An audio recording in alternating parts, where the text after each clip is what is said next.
Break the silence. That's the message from a new suicide prevention campaign that is going on right now. And Fargo Police Officer Michael Bloom joins us today. This topic just breaks my heart, but I know it's an important conversation to have. In the break, we were talking about the fact that our children are now taking their own lives, and that's something that's prompted this campaign. Yeah, correct. It was something that was inspired just through our department as a whole. Myself, Officer Samantha Lasham, who's a SRO at Fargo North High School, our Sergeant Christy Jacobson, we all kind of came together and collaborated, just believing that we had to do something. It's not about being experts on our end, it's more so about focusing on we need to do something to prevent this from ever happening again now. And we also had wonderful community partners back us. Essentia Health stepped up, Dakota Medical Foundation, the Blue Cross Blue Shield Caring Foundation stepped up. So very thankful for all the community support behind it as well. I think everybody wants to do something. We don't want this to happen ever again, just ever. Talk a little bit about the videos. Yeah, it's one video that you can see on breakthesilencetogether.org. That's the landing page. And then we have now made a couple of separate shorter versions of the video for you to share with your family, with your friends, with your kids. And then also Dr. Nicola Herding from Sanford Hospital, she did this wonderful parent educational video that's going to be released either today or tomorrow, I believe, or pretty soon here on our Facebook page. And that is really a step-by-step instructional video for parents on how to talk to their kids about mental health and specifically suicide. And it's very practical. Her video is really well done. It's about 12 to 14 minutes. I think it's a really good watch for any parent who just wants to have some basic steps on how do you talk to your kid about mental health. And what she really dives into is if your kid ever does say, well, I am feeling this way, because that's every parent's, I think, desire to know if their kid is struggling, but fear.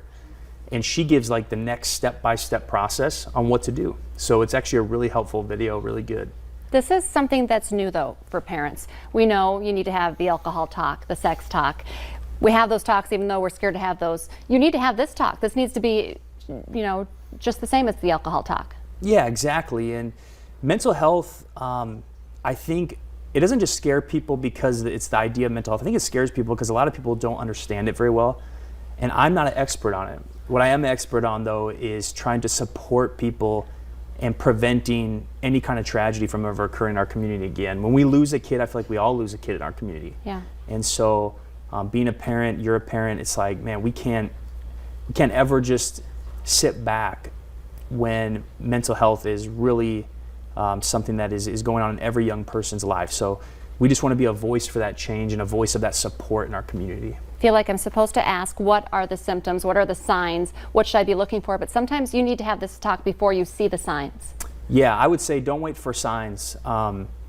Just be proactive. Be proactive. Take your kid out to coffee, take your kid out to lunch, and start the conversation about even the basic question of to your son or daughter, what is mental health to you?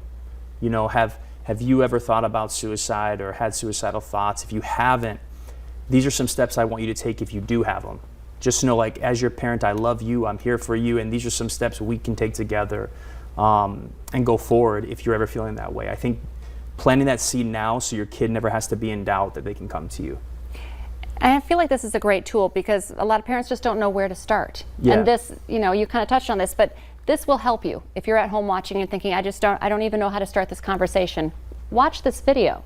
Yeah, watch the video and watch all the different videos that you'll see through breakthesilence.org or breakthesilencetogether.org, as well as on our Fargo Facebook page, the Fargo Police Department's Facebook page. There's great resources there for you, for your family, and it's just a great educational tool to use, and it's something you could do with your children, and that's the best part. It's not too scary, it's not too graphic, it's more so just to start the conversation. I was going to ask that, so the kids can watch it too, do it together, have that conversation together, and to just, when I say it's sad and scary, but we have to have that conversation, even though it's sad and scary. Yeah, so. It's too important not to. There's too much to lose if we don't. So I just want to encourage all parents to have awkward conversations with your kids, because your kids are going through everything that you may think they're not. So I encourage hard conversations, awkward conversations, because our kids, in visiting all the schools I visit, seeing all the kids I see, man, they're going through a lot more than we expect sometimes or think. Officer Bloom, Always great to visit with you. Thank you so much for what you do, especially for our kids. Thanks for having me on the show. Stay with us. Coming up next, we're talking about new interior trends for your home. Are you up to date? We'll get some expert advice from the experts at Berkshire next.